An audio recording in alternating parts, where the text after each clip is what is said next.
जय हिंद दोस्तों, welcome back और एक नए वीडियो में और एक नए टॉपिक्स के साथ। जैसे हम हर बार प्रॉमिस करते हैं नए वीडियो की, वैसे और एक नए वीडियो में आपके समक्ष लेके हाजिर हुए हैं। उसके पहले मैं मेरा नाम आपको बता दूं, आप जानते हो नए हो तो आपको भी बता देते हैं। मेरा नाम है राजेश और मैं हूं डॉक्टर देव। दोस्तों आज जो वीडियो लेके आए हैं जिसका टाइटल है अंजू निकली पाकिस्तानी ISI एजेंट और नाजिया इलाही खान की ओर से। और जो वीडियो है वो लास्ट तक दोस्तों जरूर देखना, अच्छी लगे तो लाइक शेयर और चैनल को सब्सक्राइब करना मत भूलिएगा। और आपकी परमिशन के साथ चलिए डायरेक्टली वीडियो स्टार्ट करते हैं। अब भारत दुनिया के अमन के लिए खतरा बन चुका है। अच्छा, देखिए मैं तो कहती हूँ कि गली के कुत्ते पर विश्वास कर लो भारत, क्यों? लेकिन पाकिस्तान के जीते जागते इंसान पर विश्वास मत करो।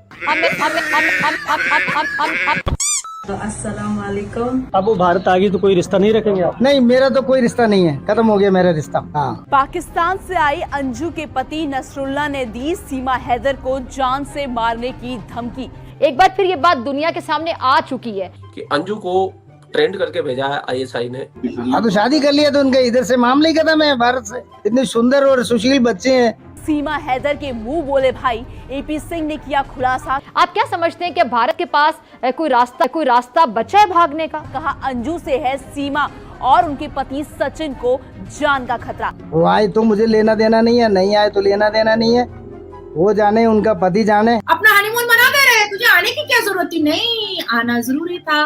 नसरुल्लाह को बुलाना भी जरूरी है, टीम इकट्ठा करना भी जरूरी है, क्योंकि इकट्ठा नहीं होगा तो फिर ये ISI एजेंट का काम कैसे पूरा होगा? अंजू ने तो दोस्ती फेसबुक से ही की थी जैसा बता रहे थे। अब वो लड़की का नाम ही मत लो मेरे सामने प्लीज।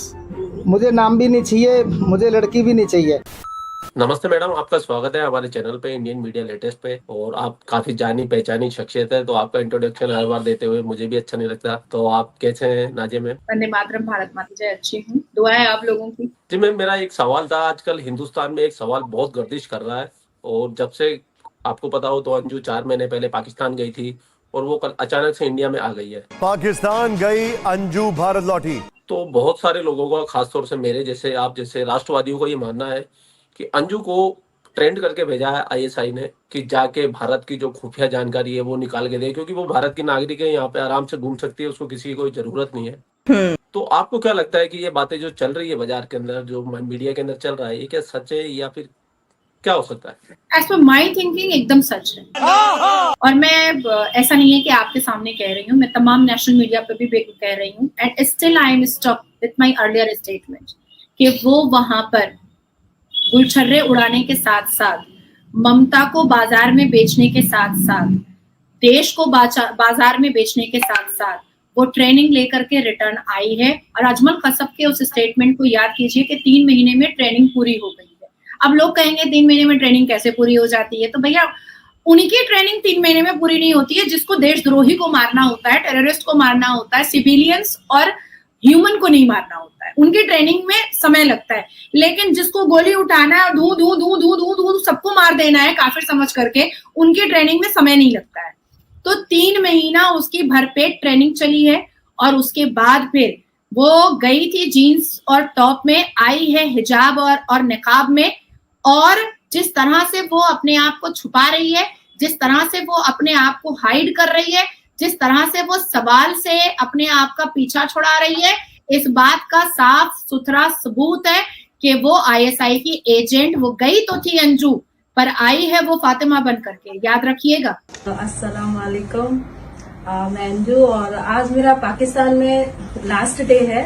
यहाँ के लोग जो हैं बहुत ही अच्छे इंसान हैं, सभी बहुत ही मतलब प्यार से और इज्जत से सबका मेहमान नवाजी करते हैं। कुछ कमांडो को सिक्योरिटी दी थी तो उनका नेचर भी बहुत अच्छा ट्रीट कर रहे थे, मेरे साथ थे, बहुत अच्छे से रह रहे थे सब ने। और हम बहुत ज्यादा, हमें कुछ फील नहीं होने दिया, काफी अच्छा हमें इज्जत और सम्मान दिया है और मैं बहुत खुश हूँ इस चीज से जी। और वो फातिमा बनकर आई है जिस मजहब में जिहाद के नाम पर काफिरों का खून बहाना जायज है, जायज है। मुझे लगता है कि फिर से वो सूरा याद दिलाने की जरूरत है, नहीं है मुझे। जी जी जी। और देश की सुरक्षा एजेंसी को, देश के ATS को, देश के आर्मीज को, देश के BSF को, देश के हर एक सनातनी को सतर्क हो जाने की जरूरत है कि ये पूरी टीम जो है ये पूरी टीम धीरे धीरे इकट्ठा हो रही है भारत में पाकिस्तान से आ करके, और कोई ना कोई स्ट्रैटेजी भारत के खिलाफ करने के लिए तैयार हो रही है। तो मैम जहां तक अभी तक मैंने अंजू के जो भी मीडिया रिपोर्ट्स देखे, वो बोल नहीं रही है, कुछ नहीं बोल रही है, सबसे खामोशी से दूर रह रही है। तो इसके पीछे भी शायद यही रीजन है जो भी आपने बताया। बिल्कुल, देखिए बोलेगी पता नहीं क्या मुंह से निकल जाए। और एक उसने एक्सक्यूज दिया है कि बच्चे से मिलने के लिए आए हैं और बच्चे को ले जाने के लिए आए हैं। गली का ना भारत का छोटा छोटा बच्चा भी बता देगा कि उसके 15 साल की बेटी अपना निर्णय खुद ले सकती है और कोर्ट को खड़े होकर के बोल सकती है कि मुझे मेरी माँ के साथ नहीं जाना है क्योंकि वो अब मेरी माँ ही नहीं है, वो अब फातिमा है। पति ने कह दिया है कि मैं उसको मानता ही नहीं हूँ, पिता ने कह दिया है कि वो मेरे लिए मर चुकी है। वो जाने, उनका पति जाने। अंजू ने तो दोस्ती फेसबुक से ही की थी जैसा बता रहे थे। वो लड़की का नाम ही मत लो मेरे सामने प्लीज, मुझे नाम भी नहीं चाहिए, मुझे लड़की भी नहीं चाहिए। तो ये बच्चे का सिर्फ एक विक्टिम कार्ड खेला जा रहा है बच्चे का नाम लेकर के, और विक्टिम कार्ड खेलना मुसलमानों से बेहतर कोई नहीं जानता है। मुसलमान ये तय नहीं कर पाते कि उनको कौन सा जानवर बनना है, मगरमच्छ के आंसू कब बहाने हैं, उसके बाद बंदर की तरह गुलाटी कब मारना है, उसके बाद बिल्ली की तरह भीगी बिल्ली कब बन जाना है। ये सारे कला जिहादी मेंटालिटी मुसलमानों के पास भरपेट और भरपूर रहता है। आप हमें बताइए ना। तो मुंह नहीं खोलने का खास मकसद यही है कि वो उसके मुंह से कुछ ना निकल जाए, जो भेद खुल जाए। और आप एक चीज और देखिएगा कि आने से पहले एक वीडियो बनाया गया है जहां पर वो नसरुल्ला और रसगुल्ला बगल में खामोशी से ऐसे करके खड़ा हुआ है और वो पाकिस्तान की तारीफ कर रही है, बड़ी बड़ी प्रशंसा कर रही है पाकिस्तान की। तो जब पाकिस्तान इतना अच्छा है तो तू भारत आई क्यों? भारत तो बहुत खराब है तेरे लिए, तेरे पति ने तेरे साथ बहुत बुरा किया है, तेरे पिता ने तेरे साथ बहुत बुरा किया है, तेरे बच्चों ने तेरे साथ बहुत बुरा किया है, तो तू आई क्यों?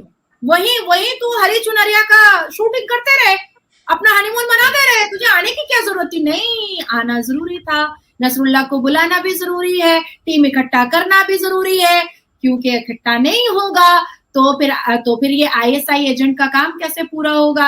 हाफिज सईद की जो सुरक्षा बढ़ाई गई है, वो हाफिज सईद की स्ट्रैटेजी कैसे कंप्लीट होगी? भारत की तरक्की को से जलने वाला पाकिस्तान खुश कैसे होगा? सही बात है मैडम, बिल्कुल सही बात है मैडम, आपने परफेक्ट जानकारी दे दी। बहुत सारे लोगों को भ्रम भी होता है, कईयों को ये लगता है कि भाई हिंदुस्तानी है, एक मतलब कि भाई उसको थोड़ी नरमी बरती जाए, लेकिन आईएसआई से इतनी ट्रेंड हो गया है कि वो अपनी जुबान तक नहीं खोल रही है। और इस बात से मैं भी सहमत हूँ, और मैंने तो काफी लोगों को बोला भी है, कमेंट में रिप्लाई किए हैं, क्योंकि आज किसी और टॉपिक पे वीडियो डाला था, उसमें सब मोस्टली अंजू पे सवाल पूछ रहे थे। तो मुझे लगा कि मैम आज है ही सामने, तो मौके का फायदा जरूर उठाया जाए और मैम से भी थोड़ी राय ली जाए, क्योंकि आप वकील भी है, एडवोकेट भी हो, और आप पूरे जमाने की ऐसी तैसी करते हैं। आजकल आग लगा के रखी है आपने पूरे पाकिस्तान के अंदर, पाकिस्तानियों की भर भर के आपके नाम पे गाली आती है, आपके नाम से स्कीमें चल रही है पाकिस्तान के अंदर। तो मैंने कहा मैडम को जरूर रखा जाए।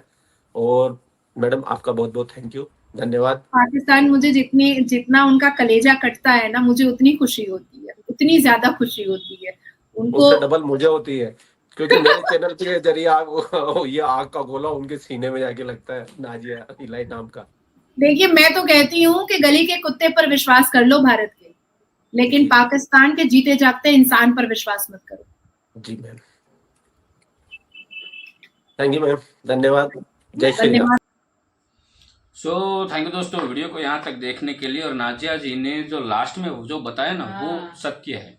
गली के कुत्ते के ऊपर भरोसा किया जा सकता है, लेकिन पाकिस्तान के जो जीते जाते वहां पे इंसान वर्ड मेरे को लगा कि इसमें नहीं लेना चाहिए, लेकिन हैवानियत जो रहते हैं वहां पे उस पर भरोसा नहीं किया जा सकता। लेकिन देखो, ये प्यार का मामला है या क्या है, ये कोई किसी को नहीं पता, क्योंकि 2-3 बच्चे होने के बाद फिर ये सब कुछ होना, ये मेरे को कहीं से प्यार नहीं दिखता। प्यार का नाम पे धब्बा दिखता है। प्यार उसको कहता है कि जिसमें उसको पाने के लिए लोग मतलब बर्बाद हो जाते हैं। वहां तक हमने सुना है। ठीक है, आप भगवान श्री कृष्ण की बात कर लो, राधा रानी की बात कर लो, उसको प्यार बोलते हैं। ये प्यार होता है, और प्यार में ये सारी जो होती है ना, ये सारी चीजें, मैं उसको एक ही चीज मान सकता हूँ। एक ये हो सकता है क्योंकि घर पे जहाँ पे वो रहती है वहां पे उसको दुख दर्द दिया जाता हो, ठीक है, तो लोग ऐसा करते हैं, ये हम देखते हैं। बट जिस फैमिली में उसके 2-3 बच्चे हैं, बच्चों का प्यार है, पति का प्यार है, माँ बाप का प्यार है, सास ससुर का प्यार है, सबका उसको प्यार मिल रहा है, उसके बाद ये होता है, तो उसको मैं एक ही वर्ष बोल सकता हूँ, ये हवस बोल सकते हैं। उससे ज्यादा और कोई लफ्ज मेरे पास है नहीं। इसका रीजन आप लोग जानते ही हो, क्योंकि जिस बंदे को इतना सब कुछ यहाँ पे मिल रहा है, हाँ। उसको क्या जरूरत है?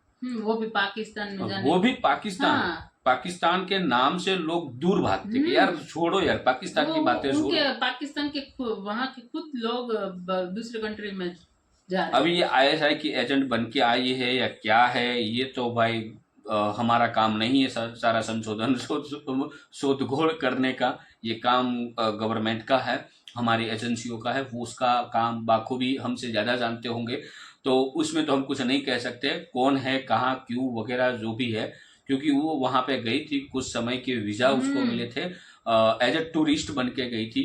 तो हो सकता है वीज़ा ख़त्म हो गया हो वो, और उस लिए भी रिटर्न आई, और बच्चों की याद आ गई हो तो भी रिटर्न, वो उसकी पर्सनल मैटर है। लेकिन ये जो मामला बना जब और एक आई थी पाकिस्तान से इधर, सीमा हैदर, तो डाउट इसलिए लोगों को ज्यादा हो रहा है क्योंकि ये दोनों के बीच में कुछ समय का अंतर ही है। कुछ समय मतलब करीबन 1 महीने का अंतर है, और 1 महीने में दोनों का कांड हुआ। वो सेम ही मंथ में ये आई थी और ये गई थी। हाँ, ये सीमा आई थी और अंजू गई थी। बिल्कुल, तो डाउट वहीं से जाता है। और लड़की गई भी कौन सी, जो एक गरीब परिवार, गरीब भी नहीं, मिडिल क्लास परिवार है। ऐसा नहीं कि अंजू मतलब फातिमा जो है, अभी तो उसका नाम वही है, अब तो फातिमा है, अब तो अंजू भूल ही जाओ। लेकिन यहाँ पे इंडिया में मिडिल क्लास मतलब इतनी भी उसकी बुरी हालत नहीं है, अच्छा खासा फैमिली, अच्छे खासा घर से खाते पीते घर से लड़की है, ये भी हम बोल। और दूसरी बात, वो जो पाकिस्तान से आई थी उसका भी फैमिली अच्छा था, उसको भी कोई प्रॉब्लम नहीं थी। उसका पति विदेश कमा रहा था, टाइम टू टाइम पैसा भेज रहा था, सब कुछ बढ़िया था उनके लिए। लेकिन देखो ये कहीं ना कहीं देखो, और पाकिस्तान में तो ये आपने कई बार हनी ट्रैप के न्यूज सुने होंगे, तो इन लोगों की तो ये आदत है। तो इन आदतों में पाकिस्तानियों ऐसा नहीं है, सब महिला को फंसाते हैं, भारत के जो पुरुष हैं उसको भी फंसाया जाता है वहां पे। लेकिन ये पता नहीं चला कि ये यहाँ पे सच है क्या है, ये तो अब धीरे धीरे पत्ते खुलेंगे। लेकिन उसके पिताजी ने तो क्लियर बोल दिया, भाई मेरे सामने उसका नाम भी मत लो, ना वो मेरी अब कोई है, और इस लड़की का नाम ही मेरे सामने मत लो। वहां तक आपने लाइव मीडिया में क्लिप में भी देख लिया। तो एक बाप जब उसके बेटे या बेटी को जब इतना मतलब धिक्कार देता है, तब हमें ही समझ जाना चाहिए कि मतलब इस जो ये लड़की थी क्या थी। देखो कभी भी कोई औरत के ऊपर कुछ छाटे उड़ाना, उसके ऊपर फेंकना, ये हमारे लिए अच्छी बात नहीं है। जो भारतीय संस्कृति में हमें हर एक महिला का सम्मान करना सिखाया है, हम भी सम्मान करते ही है। लेकिन कुछ बातें ऐसी तो इसमें हो गई हो तो उसके लिए हम क्षमा चाहते हैं। महिला के लिए तो मैं ज़्यादातर नहीं बोलता हूँ, ये मेरा है। लेकिन कब ये सारी गलती करते हैं ना, तब मैं समझाने की कोशिश करता हूँ। किसी के ऊपर डायरेक्ट उंगली करना, किसी को भी राइट्स नहीं होता है। क्यों? क्योंकि हम तो भाई एडवोकेट नहीं है, वकीलात पढ़े नहीं है, तो इतना नहीं जानते। लेकिन जो मैंने हवस वाली बात की, ये उसके ऊपर ज़्यादा गौर करना। आजकल के जो यंगस्टर है ना, उसमें लव तो प्रेम जो है ना वो कम मात्रा में दिखता है, जहाँ तक मैं देखता हूँ। क्योंकि एक गर्लफ्रेंड गई तो दूसरी आ जाती है, दूसरी जाती तीसरी, और सेम एज गर्ल्स में भी होता है। ठीक है, तो ये मैं कहीं ना कहीं प्रेम नहीं मानता। जिसका प्रेम होता है वो जिंदगी भर नहीं भूलते हैं। आप जो मैंने और एक एग्जाम्पल दिया था राधा रानी का, वो उसको प्रेम बोलते हैं। जिंदगी भर उसकी लास्ट जो स्वाद बोलते हैं ना, श्वास लेना, वहां तक उसके हर एक कण में नाम उन्हीं का ही था। तो इसको प्रेम बोलते हैं। तो बाकी तो मैं नहीं मानता ये प्रेम में सब कुछ दिखावड़ा होता है, दिखाने के लिए सब कुछ होता है। जो कहीं की तो पता नहीं शादी भी होती है, कहीं की भी नहीं भी होती है, कहीं कुछ ना कुछ बहाने निकाल देते हैं। लेकिन ये पाकिस्तान बॉर्डर के उस पार चली गई प्रेम के लिए, तो इज्जत से बोलूं मेरे को कहीं नहीं दिख रहा है इसमें प्रेम। जो प्रेम होता है वो कभी उसके बच्चों से ज्यादा प्रेम किसको हो सकता है इस जगह खुद के बच्चों से। मैं यही तो बोलूं, प्रेम हम देखो मनुष्य जाति होगी ना, उसको जिंदगी में एक ही बार प्रेम होगा, एक ही बार होगा, और वो कोई भी हो सकता है। ऐसा नहीं कि सामने स्त्री पात्र ही हो, उसका माँ बाप का प्यार, माँ होगी तो बेटे का प्यार, बाप होगा तो बेटे का प्यार, उसके अलावा फिर कोई भी एक प्यार होता है, ये मैं मानता हूँ। उससे अधिक मैं प्रेम मान नहीं सकता, मैं कभी नहीं मान सकता। और जब अपने बच्चे हो जाते हैं तो मतलब अपने बच्चे के अलावा और किसी से मतलब प्यार नहीं हो सकता। सबसे ज्यादा उसके तो कितने से बच्चे प्यार। हैं, अंजू के कितने 3 बच्चे हैं ना, 2 हाँ, बेटी 1 बेटा, ऐसा कुछ है। हाँ, ऐसा ही कुछ है, मेरे को एग्जैक्ट नहीं पता। लेकिन बच्चे के अलावा प्यार कैसे हो सकता है, मेरे को ये रीजन जानना है। और खास करके अंजू जी आप बता दो तो अच्छा है कि आपके इतने बच्चे हुए, 2 या 3 बेटे या बेटी है, और उनमें भी आपको और एक प्यार आ गया, तो ये मेरे को नहीं समझ में आ रहा है। ये प्यार के पाकिस्तानी, और वो भी पाकिस्तानी है। हो सकता है कोई अच्छा करोड़पति अरबोपति में हुआ होता तो लोगों को समझ में आता कि भाई उसको प्यार नहीं हुआ है, उसको सिर्फ पैसा दिखा है, तो मानते हैं लोग कि भाई उसको पैसे के लालच थी इसलिए गई थी, ठीक है, तो लोग कुछ दिनों के बाद भूल भी जाते हैं। लेकिन ये नहीं भूला जाता कि सामने जहाँ पे गई है वो भी मिडिल क्लास है, जहाँ यहाँ पे थी वो भी मिडिल क्लास है, और बच्चे भी है। भाई इससे और लेक्चर बढ़ जाएगा। वीडियो को दोस्तों हम यहाँ पे समाप्त करते हैं, आपसे फिलहाल विदाई लेते हैं, मिलते हैं और एक नए वीडियो में आपके साथ। टिल देन जय हिंद, जय भारत।